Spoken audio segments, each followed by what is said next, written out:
I have spent most of my gardening life in hot, dry places. First it was Sacramento, California, then it was Los Angeles, now I'm outside of Denver here in Colorado. As a gardener, I have had to work to be water-wise, to be as careful with my water usage as possible. And that has led me to experiment a little bit with some different irrigation techniques and ideas from different parts.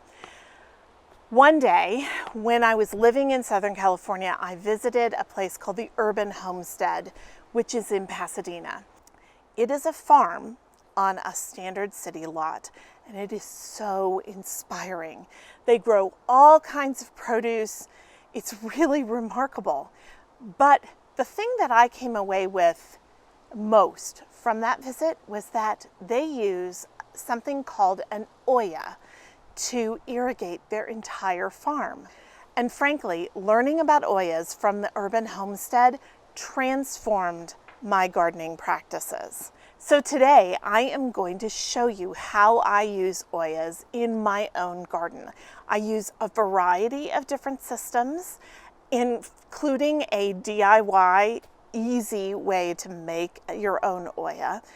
And I use them in several different contexts, but in the end, using Ollas has transformed my gardening, and my hope is that today I will inspire you to explore them in your garden as well.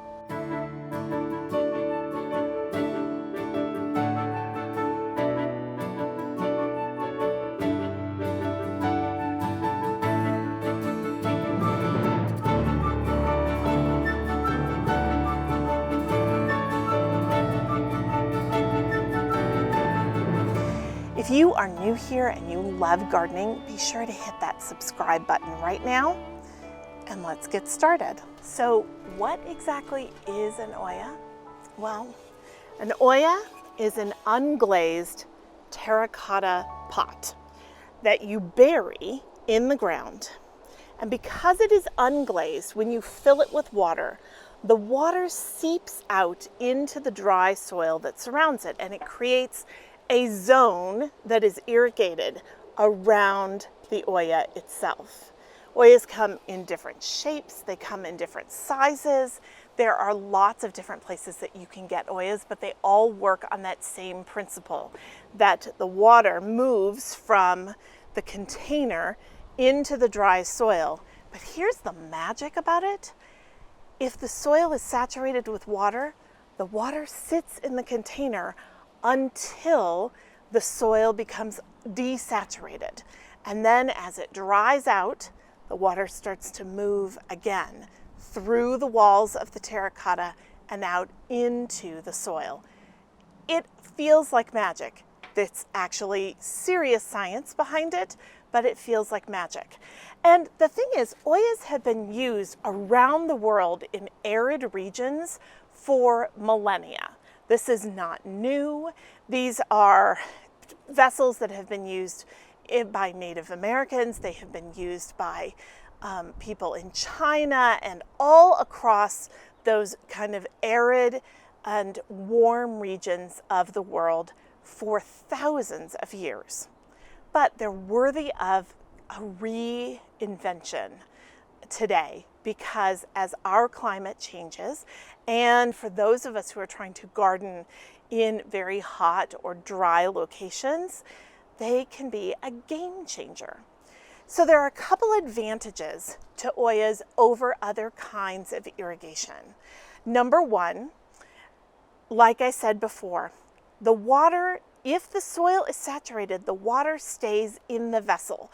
So unlike, say, a drip irrigator or a sprinkler, it's not going to deliver more water than the soil actually needs. One of the other advantages to an Olla is that it is delivering water where the plants actually need it, at the roots. The water is not spraying the leaves. It's not sitting on the surface of the soil and evaporating. It is down where the plants need it, at the roots. And fascinatingly, when you use an Olla, a lot of times when you pull it out which you have to do if you live in a climate where, like I do, the soil will freeze in the winter. When you pull it out, it will be surrounded by roots because those roots find that moisture source. It's really amazing. So for example, I love to use Ollas when I'm growing pumpkins and squashes. And when I pull those Ollas up in the fall, the hole is covered in roots for those pumpkins and squashes and maybe melons too, because those roots are going to find the moisture source, and they just kind of create this net around the Olla, and they are soaking it up every single day and living in that really moist zone right around the Olla. So what kinds of Ollas do I use in my garden? Well, there are actually several types, and I'm going to talk you through all of the different types. There are 4 different systems that I use, and I use them in different ways for different types of applications. And that is one of the nice things about Ollas. It's not a one-size-fits-all. There are lots of people out there who make Ollas in different ways, and they all have their advantages. So this type is made by a company called Grow Olla. And it's this unglazed terracotta vessel. It has a really nice hefty size. And then it has this silicone lid that goes and fits very nicely on the neck. And with one of these, you bury it up to about here. I tend to use these in pots. I also use them in raised beds. They have a really good volume. In fact, this is not the largest size. This is a medium, and they have bigger sizes than this, at least one bigger size. What I like about them is that I don't have to fill them very often. They are a big size, and they have a good volume to them. That also means, though, because I have to dig mine up, that I have to have a place to store them over the winter. And I have a storage area in my greenhouse where I keep them. You can't leave an Olla in the ground over the winter if the ground is going to freeze, because the moisture will crack the terracotta. So you have to be careful about that. And I do find the Grow Olla Ollas are maybe more fragile than the other ones that I use, but I have a good place to store them, and so I just tuck them away for the winter. And as long as they're dry, they're going to be just fine. So this is a smaller Olla. This is created by Thirsty Earth, and this is actually part of a system. They're sold in sets, and they connect together. You'll see that there's a little tube at the top. You connect them together with tubing, and then they connect to a reservoir. These are fantastic for a lot of vegetables. You'll notice it's not very deep. You're not going to want to grow your deepest rooted vegetables with this, or your deepest rooted plants, but that's okay, because frankly, things with really deep roots like native plants, Ollas don't work all that well with them anyway, because you have to dig them up over the winter. But an Olla like this, chained together, this is how I have my vegetable garden all set up. And my tomatoes, my peppers, I have cucumbers, everything is growing on a Thirsty Earth system. The Thirsty Earth system comes with a plastic bucket-like container that you fill. That's the reservoir. And so you would just fill that reservoir every few days, as opposed to the Grow Olla Ollas, which you fill the Olla itself. The Thirsty Earth system, you are filling up the reservoir, which is connected to each of those Ollas, and then that they draw from that reservoir until it's empty. With mine, I usually have to fill my reservoir about every 3 days if it's really hot, every 5 to 7 days if it's pretty temperate where we are. But it's fantastic, and you can hook up multiple strings together. I have strings of 5 or 6 Ollas. In my cutting garden, I also have a series of pots along the fence. They're all planted out with really thirsty tropical plants like cannas. And so I have a Thirsty Earth Olla in each of those pots, and they are all connected together to one reservoir, and that has kept them happy and healthy. And I will tell you, my cannas are blooming earlier this year than they have ever bloomed. So I'm really pleased about that. This little Olla is from a company called the California Pot Company. This is hand thrown. Despite the fact that it's white, it is not glazed. It's still unglazed. It works beautifully. One of the things I like about this is that it has a more cylindrical, tapered shape. And I use these in pots a lot. They seem to fit in more pots than some of the other Olla shapes do. And it keeps my pots so well hydrated. It keeps those plants from drying out so quickly. They are really nice, so I like those a lot. I also think that this shape is slightly easier to store over the winter. That bulbous shape, it's just bigger. A bigger capacity means you have to have a bigger storage space, and this smaller shape is a little bit easier to store over the winter, so that's nice too. Okay, so I've told you about a whole bunch of Ollas that you can buy, but you can also make your own. So I tend to go for a very big terracotta pot. This is a 12-inch terracotta pot, and that's kind of my favorite size. The advantage to the homemade solution is that they will stack for the winter, and that is really, really nice. They don't take up nearly as much space storing them for the winter. So the first thing you're going to need is a pot of some kind, and this is just a standard 12-inch terracotta pot. It's fantastic. This is my favorite size to use because I use these Ollas when I am growing things like watermelons and squashes, lots of plants that are going to need a lot of personal space, so they're pretty far apart from each other. That means I have room for a bigger Olla. The pot is going to have a hole in the bottom, and so you've got to plug that hole with something, and here you have a lot of options. So I happen to have a lot of this flat sandstone it works perfectly. I have it around, and so I often use this or some other kind of larger stone that has a flat surface. You want something a little flatter so that it gets some good adhesion. When I don't have the perfect rock hanging around, I like to use one of those flat bathtub stoppers.